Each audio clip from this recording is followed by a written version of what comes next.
नमस्कार, मैं विजय पुनिया। पांचवें चरण का चुनाव खत्म हो चुका है। देश की जनता ने अपना मन साफ कर लिया और इंडिया गठबंधन को अपार समर्थन मिलता दिख रहा। यह बात सिर्फ मैं इसलिए कह रहा हूं क्योंकि मैं देश का नागरिक हूं। मैं अपना मत भी दे सकता हूं। मैं यह सब क्यों कह रहा हूं? क्योंकि जनता कह रही है। उनकी ही बात को मैं भी कह रहा हूं क्योंकि इंडिया गठबंधन की रैलियों में अपार जनसैलाब देखने को मिल रहा है। इसलिए इसी को देखते हुए अंदाज़ा लगाया जा रहा है। असली बात तब पता चलेगा जब रिजल्ट आएगा, यानी कि 4 जून को। आप सभी लोग 4 जून तक का इंतजार कीजिए और अगर आपने अभी तक वोट नहीं किया तो आप अपने वोट का नंबर आने तक इंतजार कीजिए और अपना वोट जिसको भी देना चाहे दे दीजिए और रिजल्ट का इंतजार कीजिए। चलिए बात करते हैं अखिलेश यादव की। अखिलेश यादव की रैलियों में ज़बरदस्त भीड़ देखने को मिल रही है। लगता है इंडिया गठबंधन के उत्तर प्रदेश में सरकार बनने जा रही है। नहीं तो इतना युवा अखिलेश यादव और राहुल गांधी की रैलियों में देखने को नहीं मिलता। आजमगढ़ में अखिलेश यादव की रैली में पुलिस ने किया हल्का बल प्रयोग क्योंकि देश का युवा राहुल गांधी और अखिलेश यादव की एक झलक पाने के लिए लालयित था, जिसका परिणाम यह निकला कि भीड़ आपे से बाहर हो गई, जिसकी वजह से अव्यवस्था फैल गई और पुलिस को हल्का बल प्रयोग करना पड़ गया। लेकिन दूसरी तरफ नेताजी यानी अखिलेश यादव जी मंच से बोलते रह गए कि पुलिस के लोगों से मेरा निवेदन है कि आई हुई जनता को हाथ ना लगाइए, हमारे दिल के टुकड़े। अखिलेश यादव का कहना कि फूलपुर और इलाहाबाद में बैरिकेड ही नहीं टूटे, जीत का रिकॉर्ड भी टूटेगा। अखिलेश यादव को अपनी पार्टी पर इतना भरोसा हो चुका। आगे कहते हैं कि समर्थन का ये जन सैलाब है जो कि आप देख रहे हैं, यह बता रहा है कि इंडिया गठबंधन की सरकार ऐतिहासिक मतों से बनने जा रही है। आगे कहते हैं कि भाजपा की हार इतिहास में दर्ज होगी और लोग भाजपा को भुला देंगे। यह कहना अखिलेश यादव का आज इतना भरोसा हो गया। भरोसा तो होना ही है। अखिलेश यादव डुमरियागंज की रैली के विषय में भी बताते हुए कह रहे हैं कि डुमरियागंज में उमड़ा ये जन समर्थन बता रहा है कि भाजपा के विरुद्ध उठा ये जन सैलाब भाजपा के कागजी कामों और झूठे वादों की कश्ती डुबो देगा। जनता इंडिया गठबंधन से जिस उम्मीद और भरोसे से जुड़ रही है, हम उसका मान रखेंगे। जनता छठे चरण में भाजपा की भरपूर छटाई कर देगी। उत्तर प्रदेश के हर जिले का दौरा करते हुए अखिलेश यादव और राहुल गांधी की रैली में उमड़ रहे जन सैलाब से अंदाजा लगा सकते हैं कि अखिलेश यादव की पार्टी समाजवादी पार्टी को समर्थन मिल रहा है। चलिए बात करते हैं अखिलेश यादव के जीवन परिचय के। उनका नमस्ते। पहले तो सारे देशवासियों को, मैं डॉक्टर अर्चना मिश्रा हूँ, गायनेकोलॉजिस्ट हूँ। मैं सुबह 7 बजे से आई। सबसे पहले तो मेरा वोटर आईडी ही नहीं मिला मुझे, बहुत पहले अप्लाई करने के बाद। मैं महाराष्ट्र से हूँ, यहाँ का यूपी का मेरा पहला वोट है। उस पर मुजफ्फरनगर, मोहम्मदीपुर, भुसवल लिखा था। मैं कैब से पहले दूसरी जगह पहुंची, वहां पता चला कि ओरिजिनल डॉक्यूमेंट नहीं लाए हैं।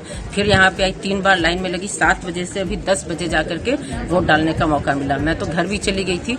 डिजिटल इंडिया की बात करते हैं, डिजी लॉकर, डिजी यात्रा होता है, तो इसके लिए भी कुछ डिजिटल व्यवस्था होनी मतलब आपके पास मोबाइल में आइडेंटिटी प्रूफ था? हाँ, मेरे तो पास उसको लेकर मान नहीं रहे थे? नहीं मान रहे थे। मोबाइल में मैंने दिखाने की कोशिश की कि देख लीजिए, वेरीफाई कर लीजिए। अंदर भी जाके वेरीफाई होता है। मेरा हाथ जोड़ के प्रार्थना है कि जो भी पार्टी आए बस इतना कर दे कि जहां हम पैन डिजिटल इंडिया की बात करते हैं, हर जगह अंगूठा लगता है, आधार कार्ड बना है, थंब इम्प्रेशन है। आप अंगूठा लगवाइए, वेरीफाई कीजिए, अंदर जाने दीजिए, वोट डालने दीजिए। यहाँ लोग गर्मी में, धूप में इतने परेशान हैं। आप अगर देख सकते हैं, एकदम पतली सी लाइन है, उसी में लेडीज, उसी में जेंट्स, न पंखा है न कोई व्यवस्था है।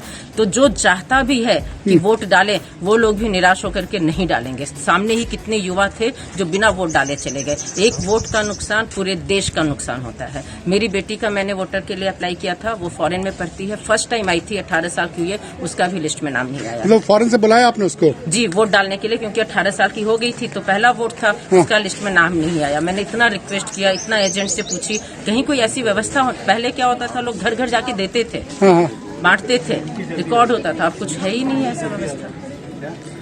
3 घंटे लगाया आपने वोट देने? 3 घंटे लग गया पूरा? जी जी जी, बहुत। चलिए, आपने बड़ी जिम्मेदारी निभाई। 3 घंटे वापस गई और फिजिकल आधार लेके आई, जबकि इसकी जरूरत नहीं थी। जब मोबाइल में सब था, आप वेरीफाई कर लो ना। नहीं, मोबाइल कहते हैं अंदर नहीं ले जा सकते। अंदर मत ले जाओ, बाहर आपके जो निर्वाचन आयोग के हैं वो वेरीफाई कर लें कि भाई यही है, ये बंद। और अंदर भी तो वेरीफाई हो रहा है ना। जब इतने जगह फोटो लगे हैं, नंबर है, सब चीज के बाद भी अगर आपके मतलब सिटीजन को परेशान होना पड़ रहा है तो फिर क्या फायदा। ठीक है, थैंक यू। नमस्कार। जन्म 1 जुलाई 1973 को उत्तर प्रदेश के इटावा जिले के सफाई में हुआ था। उनका जन्म मालती देवी और मुलायम सिंह यादव से हुआ। मुलायम सिंह यादव बाद में उत्तर प्रदेश के मुख्यमंत्री थे। मालती देवी को अखिलेश यादव को जन्म देते समय जटिलताओं का सामना करना पड़ा, जिनके कारण उनकी हालत खराब हो गई। 2003 में उनकी मृत्यु भी हो गई। मुलायम सिंह यादव राजनीति में अपना करियर बनाने में व्यस्त थे, इसलिए अखिलेश का पालन पोषण उनके दादा दादी ने किया। उन्होंने अपनी प्रारंभिक शिक्षा सैफई के एक स्थानीय स्कूल और फिर इटावा शहर के एक स्कूल से पूरी की। उनकी स्कूली शिक्षा धौलपुर राजस्थान के धौलपुर मिलिट्री स्कूल में हुई। फिर उन्होंने JSS विज्ञान और प्रौद्योगिकी विश्वविद्यालय मैसूर कर्नाटक भारत से सिविल इंजीनियरिंग में स्नातक की डिग्री प्राप्त की। अखिलेश यादव के पास ऑस्ट्रेलिया के सिडनी विश्वविद्यालय से पर्यावरण इंजीनियरिंग में मास्टर डिग्री भी है। अखिलेश यादव 2000 में एक उपचुनाव में कन्नौज से 13वीं लोकसभा के लिए चुने गए। वह खाद्य नागरिक आपूर्ति और सार्वजनिक वितरण समिति के सदस्य भी थे। यादव ने 2000 से 2001 तक नैतिकता समिति के सदस्य के रूप में कार्य किया और 2004 में दूसरे कार्यकाल के लिए 14वीं लोकसभा के सदस्य के रूप में चुने गए। वह कई बार निम्नलिखित समितियों के सदस्य थे: शहरी विकास समिति, विभिन्न विभागों के लिए कंप्यूटर के प्रावधान पर समिति, विज्ञान और प्रौद्योगिकी पर समिति और पर्यावरण और वन पर समिति। 2009 से 2012 तक यादव चुने गए और दूसरे कार्यकाल के लिए 15वीं लोकसभा के सदस्य के रूप में कार्य किया। इस अवधि के दौरान वह निम्नलिखित समितियों के सदस्य थे: पर्यावरण और वन समिति, विज्ञान और प्रौद्योगिकी समिति और 2G स्पेक्ट्रम मामले पर JPC के सदस्य रहे। 10 मार्च 2012 को उन्हें उत्तर प्रदेश में समाजवादी पार्टी को नेता नियुक्त किया गया। 15 मार्च 2012 को 38 वर्ष की आयु में वह उत्तर प्रदेश के मुख्यमंत्री बने, जो यह पद संभालने वाले सबसे कम उम्र के व्यक्ति थे। मई 2012 में यादव ने अपनी पार्टी के विधानसभा चुनाव जीतने के बाद उत्तर प्रदेश के मुख्यमंत्री के रूप में काम करने के लिए कन्नौज संसदीय सीट से इस्तीफा दे दिया। उसी महीने वह उत्तर प्रदेश विधान परिषद के सदस्य बने। 2017 के विधानसभा चुनाव में यादव के नेतृत्व वाला सपा कांग्रेस गठबंधन सरकार बनाने में असमर्थ रहा। उन्होंने 11 मार्च को राज्यपाल राम नाईक को अपना इस्तीफा सौंप दिया था। 2019 के भारतीय आम चुनाव और 2022 के उत्तर प्रदेश विधानसभा चुनाव में यादव को एक साथ संसद और राज्य विधानसभा के लिए चुना गया। बाद में यादव ने अपनी राज्य विधानसभा सीट बरकरार की और इस तरह लोकसभा में अपना इस्तीफा सौंप दिया। यादव ने 16 मार्च 2012 को 38 वर्ष की आयु में उत्तर प्रदेश के 20वें मुख्यमंत्री के रूप में शपथ ली। उन्होंने मार्च 2021 के विधानसभा चुनाव में 224 सीटें जीती। उनके कार्यकाल के दौरान भारत का सबसे आधुनिक और सबसे लंबा एक्सप्रेसवे आगरा लखनऊ एक्सप्रेसवे पूरा हुआ और उसका उद्घाटन किया गया। उनकी सरकार के बुनियादी ढांचागत उपलब्धियों में लखनऊ मेट्रो रेल, लखनऊ अंतर्राष्ट्रीय संवहन केंद्र IT सिटी जैसी परियोजना शामिल है। उनके मुख्यमंत्रित्व काल में बिजली क्षेत्र के विकास, पुलिस बल के आधुनिकीकरण, किसान बाजारों और मंडियों की स्थापना, लोहिया आवास योजना, कन्या विद्यालय, किसान और सर्वहित बीमा योजना, पेंशन योजना जैसी सामाजिक कल्याण योजना शुरू करने और बेरोजगारी भत्ते आवंटित करने पर भी जोर दिया गया।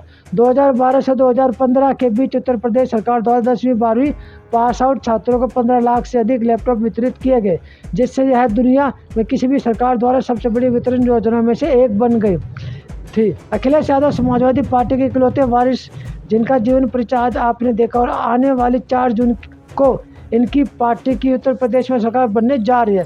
तो मुझे दीजिए इजाज़त, धन्यवाद। और हाँ, एक बात बतानी तो मैं भूल गया, मेरा चैनल सब्सक्राइब जरूर कीजिए। फिर उसके बाद आपका धन्यवाद।